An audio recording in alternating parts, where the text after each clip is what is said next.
بسم اللہ الرحمن الرحیم۔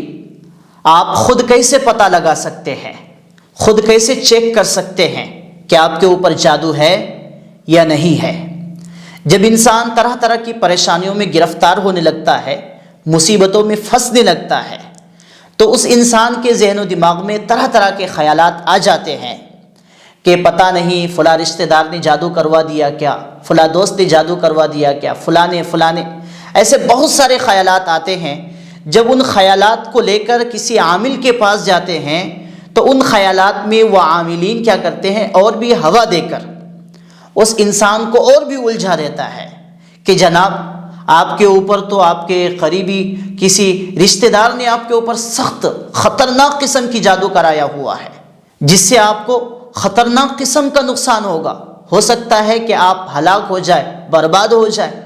ایسے طرح طرح کے خیالات اس انسان کے ذہن و دماغ میں ڈال دیتا ہے۔ پھر وہ انسان مجبور ہو کر کہتا ہے کہ جناب آپ ہی علاج کر دو۔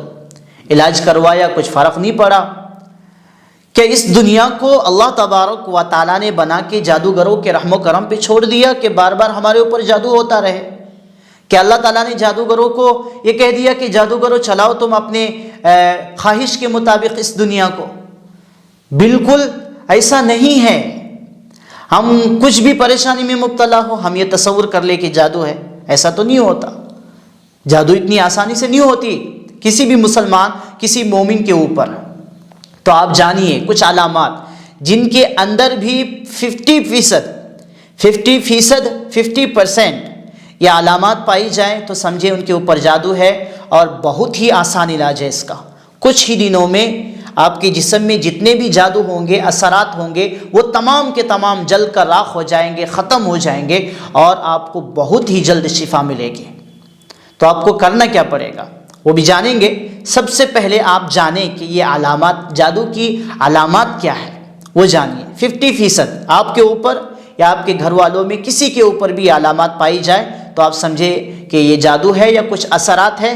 پھر آپ خود ہی علاج کرنا شروع کر دیں، گھر میں رہتے ہوئے، کسی کے پاس جانے کی ضرورت نہیں ہے۔ تو آپ پہلے سن لیجئے۔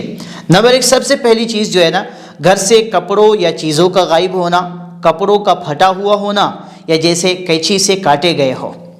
نمبر 2، کپڑوں پر خون کے دھبے لگنا، راستے میں چلتے خون کا گرنا یا گھر میں خون کے چھینٹے گرنا۔ نمبر 3، گھر میں کوئی شخص نظر آنا لیکن پیچھا کرنے پر وہ غائب ہو جانا۔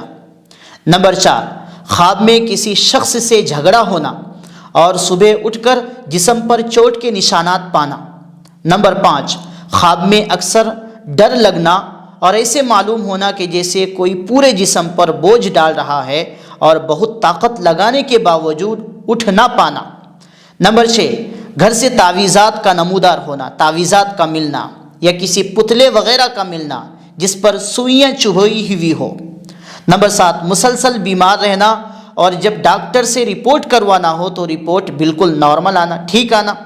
نمبر 8، قرآن سے بیزاری ہو جانا، قرآن پڑھنے کو دل نہ کرنا، جب قرآن کو پڑھا جائے یا سنا جائے تو بکثرت جمائیاں آنا اور آنکھوں سے پانی کا بہنا، دل کا کہنا کہ تلاوت کو روک دی جائے، قرآن پڑھنا بند کر دیا جائے، دعا سے دل کا اٹھ جانا یعنی مایوس ہو جانا۔ نمبر 9، سر، آنکھ اور گردن میں اکثر درد رہنا اور دماغ کا غیر معمولی طور پر بھاری رہنا، جیسے کسی نے بوجھ ڈال رکھا ہو۔ نمبر 10، خواب میں بکثرت جانوروں کا نظر آنا، جیسے بھینس، ریچھ، گائیں اور سانپ، بچھو وغیرہ۔ نمبر 11، مرگی کا دورہ پڑنا یا کسی انسان کا اچانک ایسی زبان بولنے لگنا جو وہ خود نہیں جانتا۔ نمبر 12، شیرخوار بچے یعنی چھوٹے بچے کا ماں کا دودھ چھوڑ دینا، بچے کا ڈرنا اور بغیر وجہ کے روتے رہنا۔ نمبر 13، اکثر ایسے لگنا جیسے کہ کوئی نام لے کر پکار رہا ہے لیکن جب ادھر ادھر دیکھا جائے تو کوئی نہ دکھائی دیتا ہو نہ کوئی نظر آتا ہو۔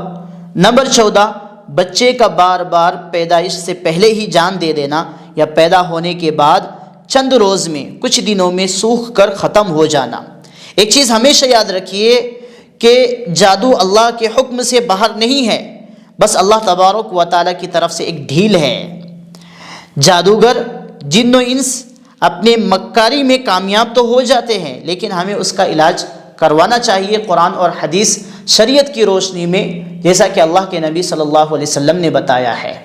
تو ناظرین و سامعین، ان علامات کو جاننے کے بعد آپ کو پتہ چل گیا ہوگا کہ آپ کے اوپر جادو ہے یا نہیں ہے۔ اب آپ نے علاج کس طریقے سے کرنی ہے؟ قرآن کریم کی ایک چھوٹی سی آیت ہے، صرف 7 مرتبہ پڑھ کے جن کے اوپر بھی یہ اثرات ہو ان کے دائیں اور بائیں دونوں کان میں 1 مرتبہ 7 مرتبہ پڑھ کے ایک ہی بار میں دونوں کانوں میں پھونکنا ہے، ٹھیک ہے؟ خود پڑھ سکے تو زیادہ بہتر ہے، اگر خود نہیں پڑھ سکتے تو کسی دوسرے سے پڑھوا لیں گے تو زیادہ بہتر رہے گا، کیونکہ ان کی پھونک جو ہے نا ہوا کانوں میں جائیں گے، جس سے بہت ہی جلد شفا ملیں گی انشاءاللہ الرحمن۔ تو وہ آیت دیکھ لیجئے اسکرین میں، وہ آیت یہ ہے وَلَقَدْ فَتَنَّا سُلَيْمَانَ وَأَلْقَيْنَا عَلَى كُرْسِيِّهِ جَسَدًا ثُمَّ أَنَابَ وَلَقَدْ فَتَنَّا سُلَيْمَانَ وَأَلْقَيْنَا عَلَى كُرْسِيِّهِ جَسَدًا ثُمَّ أَنَابَ، سورہ صاد آیت نمبر 34 جس پر بھی آسیب ہو، جادو کا اثر ہو، اس کے بائیں اور دائیں کان میں یہ آیت 7 مرتبہ پڑھیں، انشاءاللہ الرحمن آسیب جادو جل کر ختم ہو جائیں گی، بہت ہی جلد شفا مل جائیں گے۔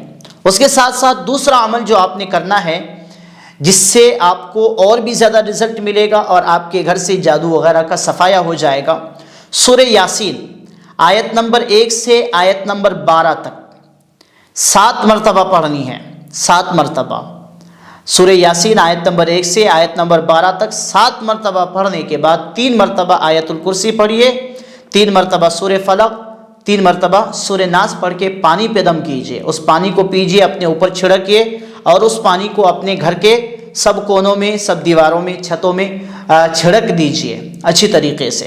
جہاں کہیں بھی جادو وغیرہ کا آپ کو شک ہو، سائبہ ہو، وہاں پہ بھی آپ چھڑکیں انشاءاللہ الرحمن۔ اس عمل کو مسلسل 40 دن تک جاری رکھیں، آپ مکمل صحت یاب ہو جائیں گے، شفا پا جائیں گے۔